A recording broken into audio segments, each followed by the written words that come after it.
श्री कृष्णा राधे राधे। प्रिय दोस्तों, आज मैं आपको रामायण का एक बड़ा ही विचित्र प्रसंग सुनाता हूँ, जिसके हर महिला के लिए जानना जरूरी है और साथ ही यदि पुरुष भी जाने तो उसमें कोई इतराज नहीं है। तो जान लीजिए कि दुष्ट रावण के आते ही माता सीता घास का तिनका क्यों उठा लेती थी। रामायण में एक प्रसंग आता है जिसमें माता सीता वाटिका में एक वृक्ष के नीचे बैठी रहती थी और रावण बार बार अशोक वाटिका में आकर माता सीता को धमकाता रहता था। और जब भी लंकापति रावण उनके समीप आने की कोशिश करता था तो माता सीता एक घास का तिनका उठाकर रावण को सावधान करती थी और कहती थी कि वह उनके समीप ना आए, अन्यथा उसका सर्वनाश निश्चित है। रावण के आते ही आखिर माता सीता एक घास का तिनका क्यों उठाती थी, चलिए आज इस रहस्य के बारे में जानते हैं। लंकापति रावण माँ सीता का हरण करके लंका ले गया। लंका पहुंचकर माता सीता रावण के राजभवन में न रहकर अशोक वाटिका में एक बरगद के वृक्ष के नीचे बैठी रहती थी। रावण अपने सैनिकों के साथ बार बार यहाँ आता और अपनी शक्ति व गुणों का बखान कर माँ सीता जी को प्रभावित करने की कोशिश करता और असफल होने पर माँ सीता को धमकाता था। लेकिन माँ सीता मौन धारण किए चुपचाप बैठी रहती थी। रावण ने अपना हर पैंतरा आजमा दिया, लेकिन वह माता सीता को किसी भी प्रकार से प्रभावित नहीं कर सका। उसके मन में एक सवाल आता था कि आखिर मैं जब भी आता हूँ तब सीता एक घास का तिनका क्यों उठा लेती है। वह बार बार कहता था, मेरे जैसे शक्तिशाली व्यक्ति को तुम घास के एक मामूली तिनके से क्यों डराती हो। वह भी इसका रहस्य जानना चाहता था, लेकिन इस घास के तिनके का रहस्य माता सीता के अलावा कोई नहीं जानता था।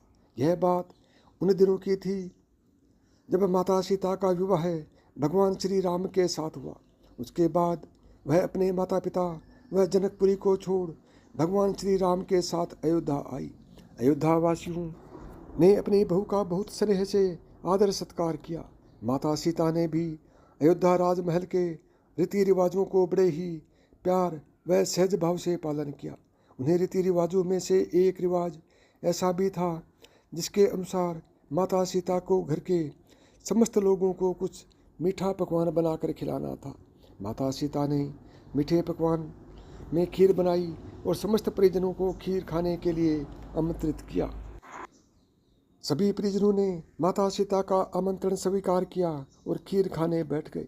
माँ सीता ने सबको खीर परोस दी, लेकिन न जाने कैसे राजा दशरथ की खीर में एक छोटा सा घास का तिनका गिर गया, जिसे माँ सीता ने देख लिया था। क्योंकि वो खीर राजा दशरथ को दे चुकी थी और उन्होंने खीर खाना शुरू कर दिया था, इसलिए अब मर्यादा वंश उनके लिए उस तिनके को हाथ से उठाना संभव नहीं था। तभी माँ सीता ने दूर से ही उस तिनके को घुरकर देखा और वो तिनका जलकर राख हो गया। सीता जी ने सोचा उन्हें ये करते हुए किसी ने नहीं देखा, लेकिन राजा दशरथ ने माँ सीता के इस चमत्कार को देख लिया था। उस वक्त राजा दशरथ चुप रहे, लेकिन कुछ समय बाद उन्होंने माता सीता को अपने कक्ष में बुलवाया और उन्होंने सीता जी को बताया कि आज उन्होंने भोजन के समय उनके चमत्कार को देख लिया था।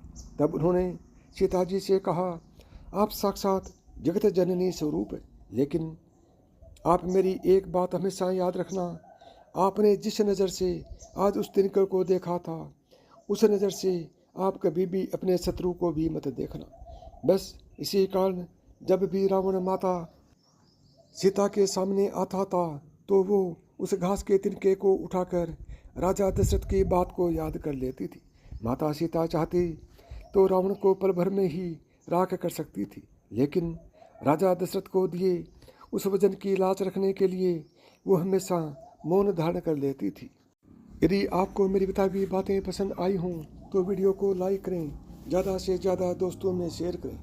यदि चैनल पर पहली बार आए हैं या चैनल को अभी तक सब्सक्राइब नहीं किया है तो चैनल को सब्सक्राइब करें, ऑल बटन को दबाएं, ताकि मेरे आने वाले प्रत्येक वीडियो का नोटिफिकेशन आपको सबसे पहले मिले।